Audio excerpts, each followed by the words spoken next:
sa inyong lahat dyan. Tayo po ngayon ay magluluto ng ginisang galunggong with shrimp.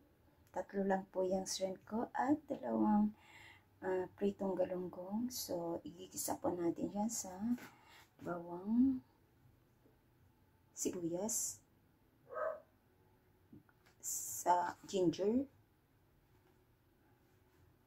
at tomatoes, at meron po tayong hiniwang pichay dito. So, para may sabaw, ayan, ikikisa po natin.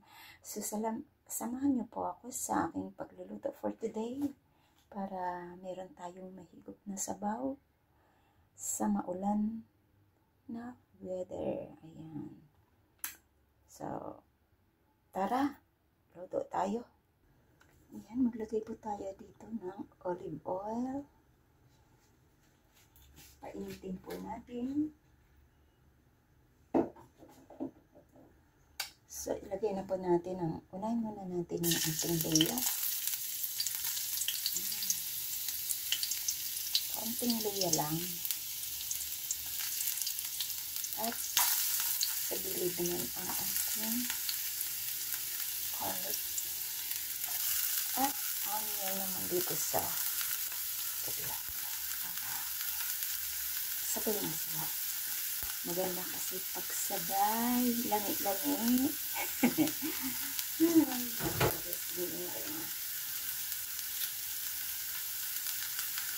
So,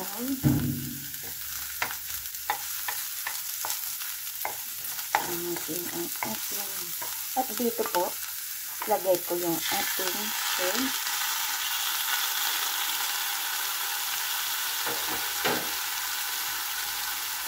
Para i-ano lang natin siya, iluto lang natin ng kaunti. Mamaya. Habang niluluto natin itong ating bawang at sibuyas, ay dito naman sa kabila ang ating shrimp. Hindi ko siya tinanggalan ng balat kasi gusto ko kasi yung may balat para masarap. Yung lasa niya na andyan talaga. So, yun. Pero kanya-kanya din. Pwede nyo din tanggalin. Yan. Bilang nag-iisa lang naman ako, okay lang yung 3 para madaling maubos. At meron naman tayong ibang sauce. So, haluin ko na po. Yan. At isama ko na itong ating shrimp.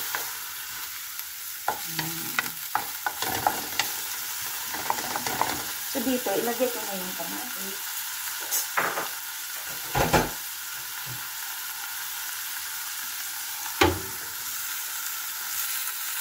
Ilagay ko na yung kamatis.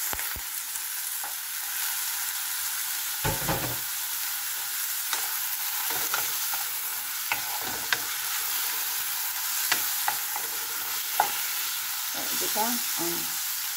So, maglagay po tayo ng kaunting patis.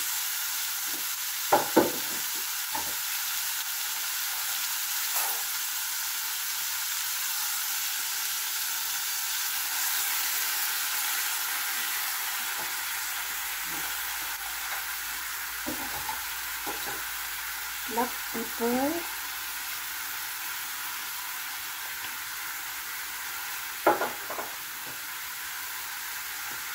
Lagyan ko po siya ng hot sauce.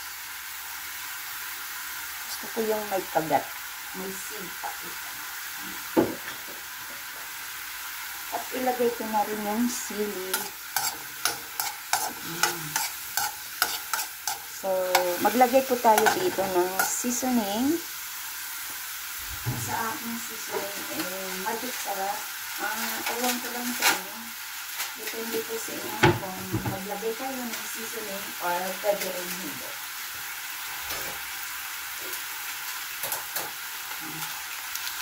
Ako naglalagay ako konting seasoning.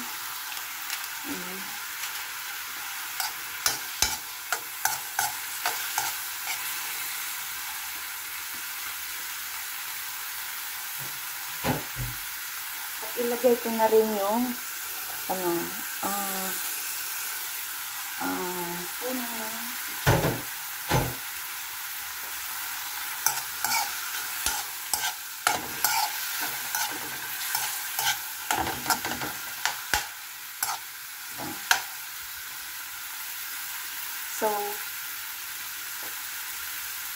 lalagay na po ako ng ating sabaw.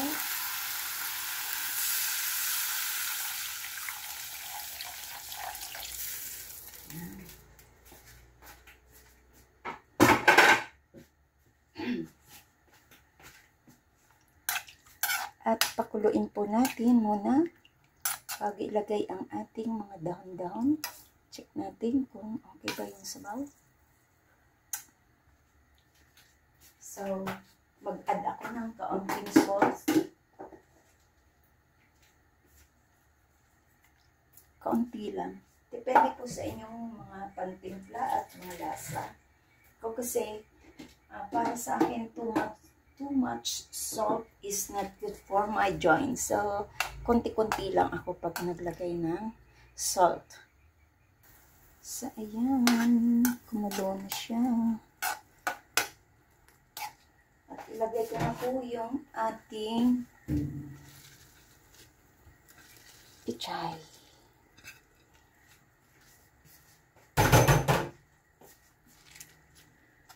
Wow. Ito. Meron na tayong gulay.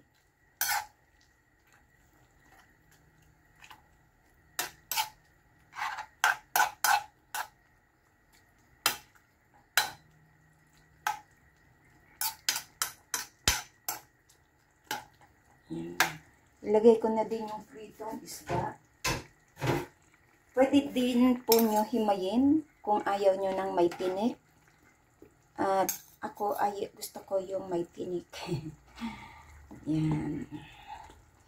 So, okay natin. So, timplahin na natin para madali natin. Para ilagay natin sa ating serving bowl. Yan. Sarap yan. Yan. At saka ako, di ba, ang hipon, hindi ko rin tinanggal ang kanyang, what's this? Ang kanyang skin. Kasi, gusto ko talaga, andyan yung kanyang skin. Kasi nagbibigay siya ng lasa sa ating gulay. Yan, sa ating sabaw. Yan, yan.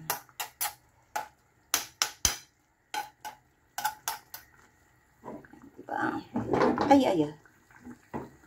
Tik na malaglag. So. Tayin lang natin maluto. Wow, ang sarap. Iba na talaga pag nailagay na yung yung ating gulay. Ayan. Pero parang kulang yung sabaw na konti. Gusto ko lagyan siya ng konting sabaw pa. Konti lang, add tayo konti. Ayan. Para medyo ang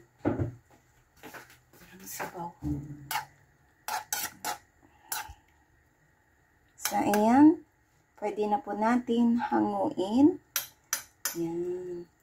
At ilagay natin sa ating serving bowl. Yan.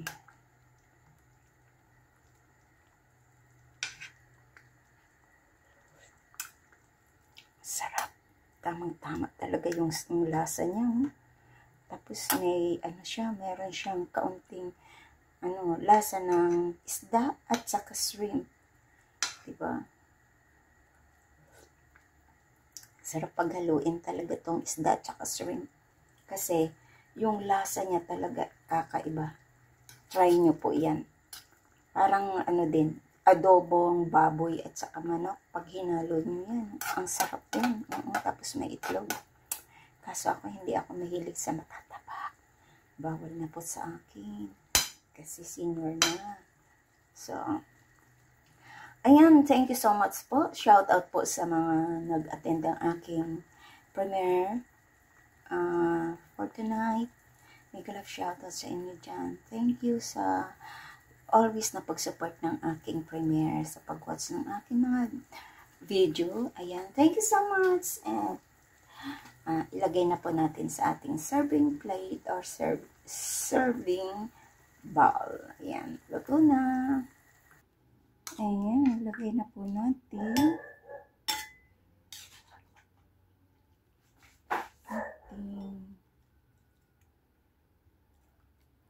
dalawang pirasong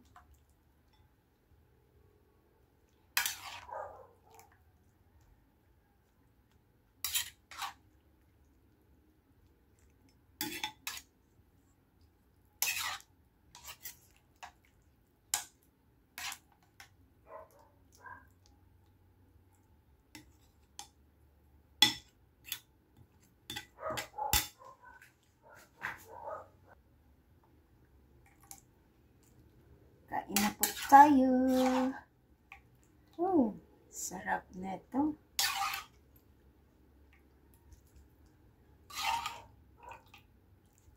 Ayan.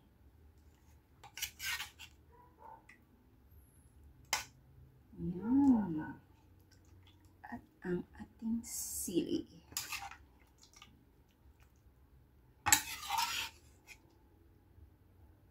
Ayan, thank you so much po sa inyong lahat dyan at salamat sa pag-attend nyo ng aking premiere.